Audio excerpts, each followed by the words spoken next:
Hey everyone, this is another video response to a Friday Foursome. This is the latest one after a brief break. This is on your foremost, please ignore that, your foremost anticipated consoles and what you thought of them. Now, I do have boxes for them. They're not going to be the exact boxes, some are. And Shock 16 also put up a new question of your console and the first game you played. So hopefully I can take images of these boxes and just kind of insert them into his video response, which I would like to do soon. Also going to leave a little space up here. Hopefully I can put some gameplay footage up if I have the time. If not, it'll just be a little blank space. So I think I'm going to go with the oldest first. There will be no Nintendo ones on here because I actually got Nintendo things well after they're released. And even though that's not really a stipulation, I mean, I could have anticipated it highly even though they've been out a while. I kind of like Nintendo consoles. After the Super Nintendo, it peaked, I should say. So I got an N64 well after release, but I had played a lot of it at a friend's. So when it came out, I knew it. When I got one, I knew what to expect. I really wanted a few games for it. Same with the GameCube and so on. So you won't see any of those here. But first, I will start with this bad boy, the Sega Genesis. This is the original box I got as a kid. You will also see there is still Christmas wrapping paper on it.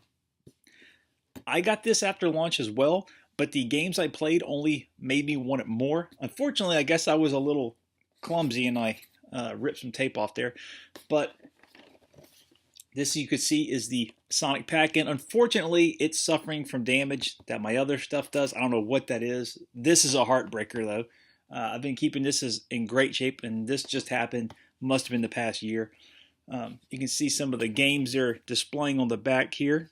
Sort of a Million, 688 Attack Sub, Super Monaco GP, Shining in the Darkness, Phantasy Star 3. Now, why I wanted this so bad? At one point, we had rented one from a video store, and back then you had to put something like $300 down on your credit card when you wanted to rent a console in case you broke it or didn't return it. So my parents never wanted to do that, but I begged and as a gift, I think for a birthday, they let me do it, let me rent one. So I got it for a whole weekend, and I was able to play, I think it's Sonic 1 and Revenge of Shinobi. Loved it. Couldn't get enough of it. But what really made me want one, and at the time my parents kind of thought the NES was enough, why would you want more than one, was this game, Captain America and the Avengers. I was huge into comics at the time, massive fan. Me and my brother, so was my brother, and in the arcades he would actually play beat 'em ups with me, so like X-Men. And one day we found this at the local mall, and we really couldn't get enough of it. The amount of characters, there was Iron Man, Vision, Captain America, Hawkeye. So he loved Vision. I was a big Iron Man fan, so we got to choose our favorite ones.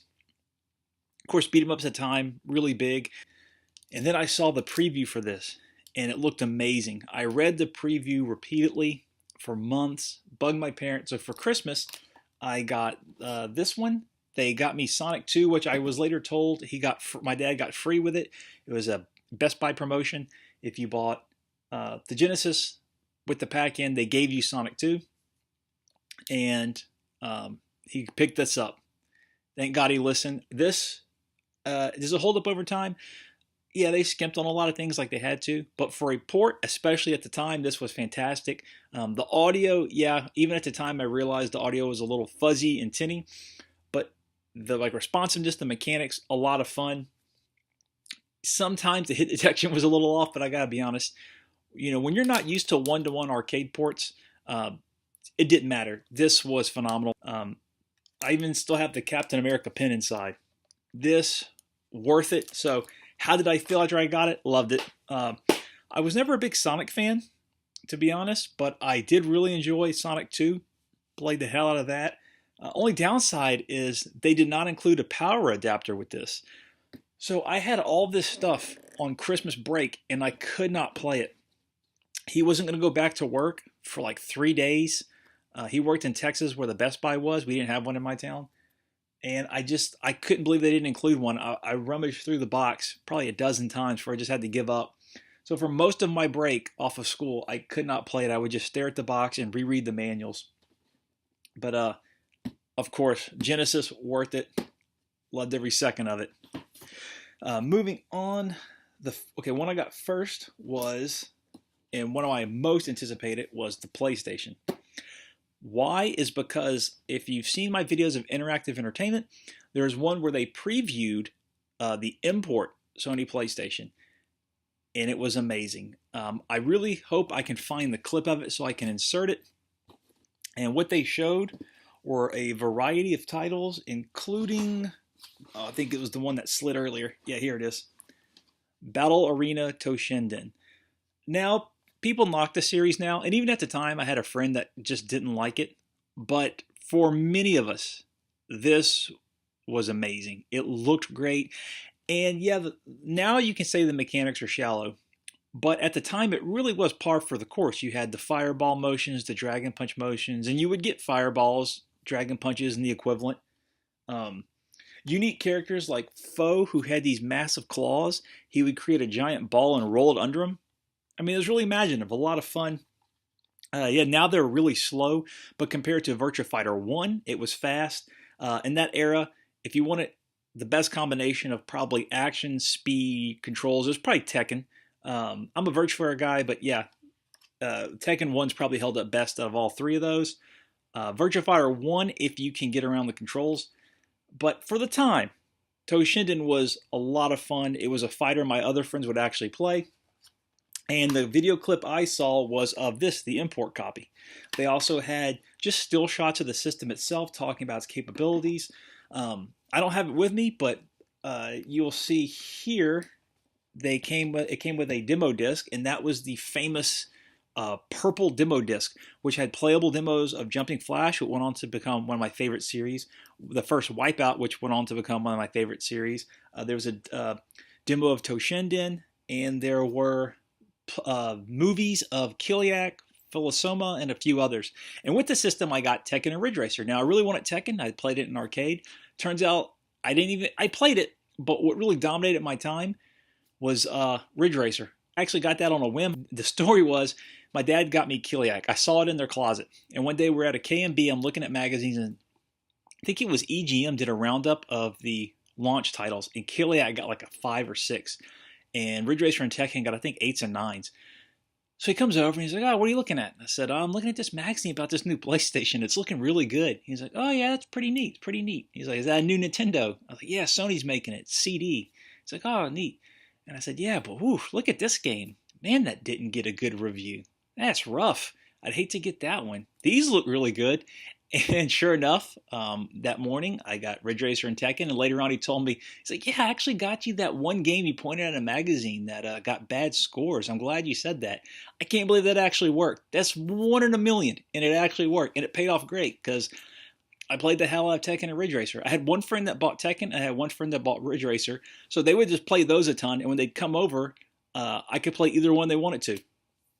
And of course, the PlayStation, I'm still playing it. All these systems I'm still playing today. PlayStation did not let me down. However, the system that was in this box, it did have the laser problem where it overheated. So I went to Toys R Us, and back then Toys R Us would take any system from anywhere. They simply took my console out, put a new one in, took my old controller, put a new one in, swapped the AV cables, asked me if I wanted a new demo disc. I said yeah, and they gave me the green one. But yeah, this was a phenomenal Christmas. The demo disc with Tekken and Ridge Racer. I'm still good friends with someone who used to come over, and we had our Christmas candy, and we just sat there with buckets of mini Snickers and Tootsie Rolls and stuff, just playing Ridge Racer and Tekken all day long. Great memories of that.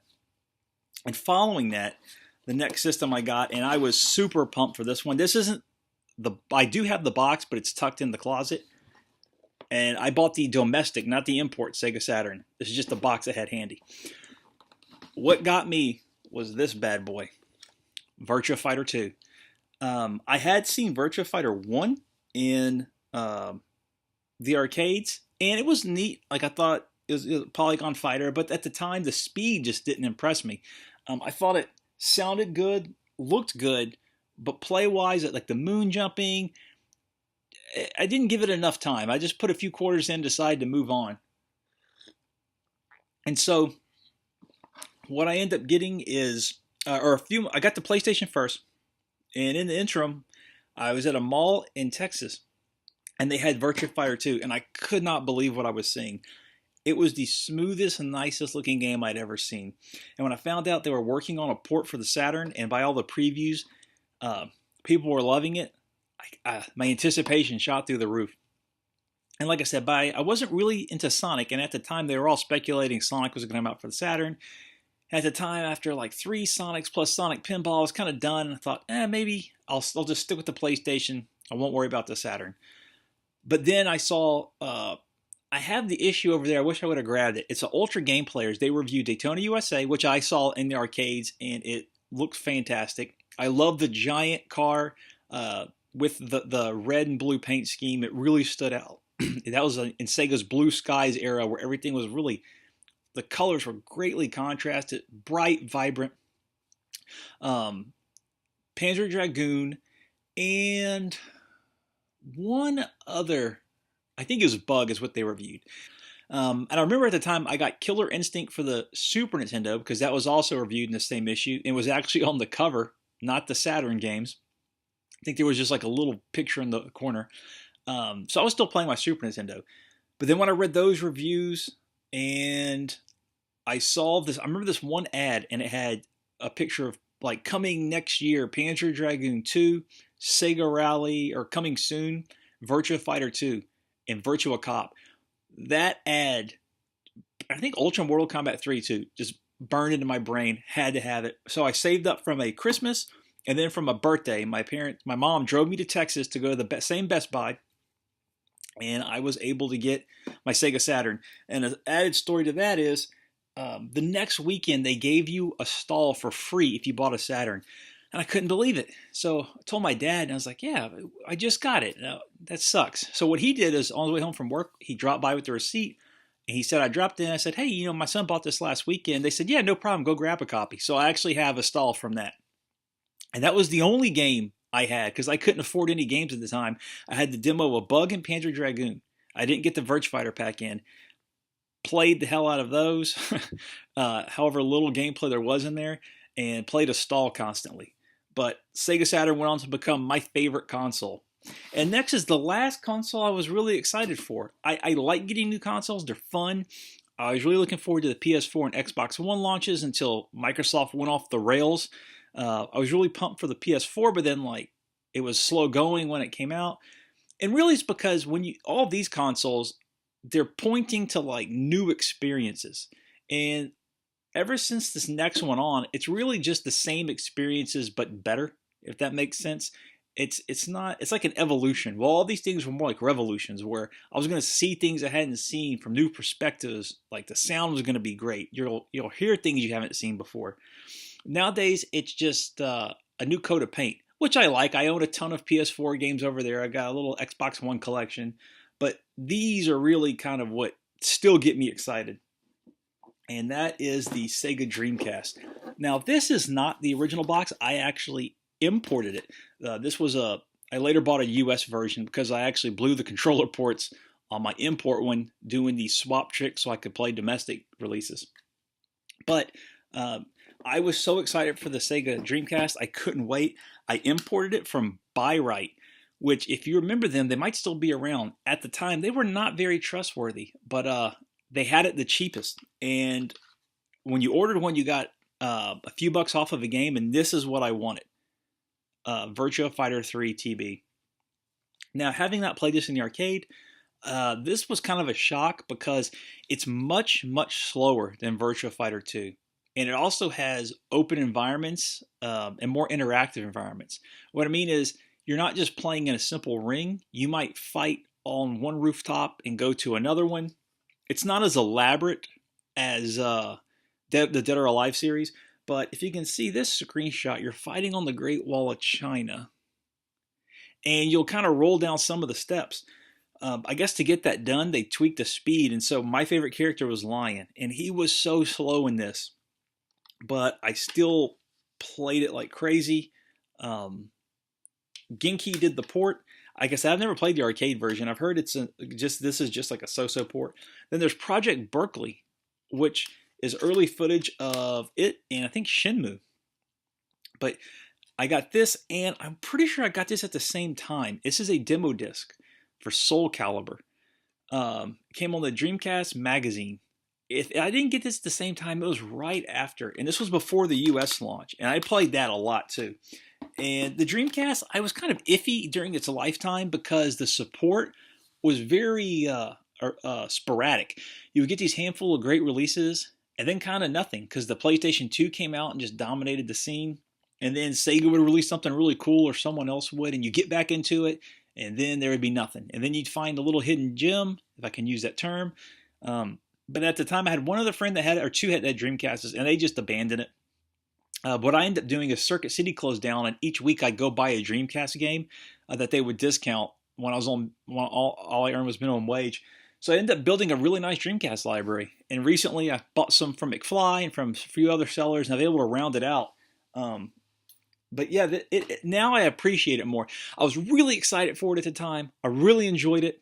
And then it kind of waned some. And then I got re-excited for it again after years. So it was really the only one where my interest kind of dipped for a while.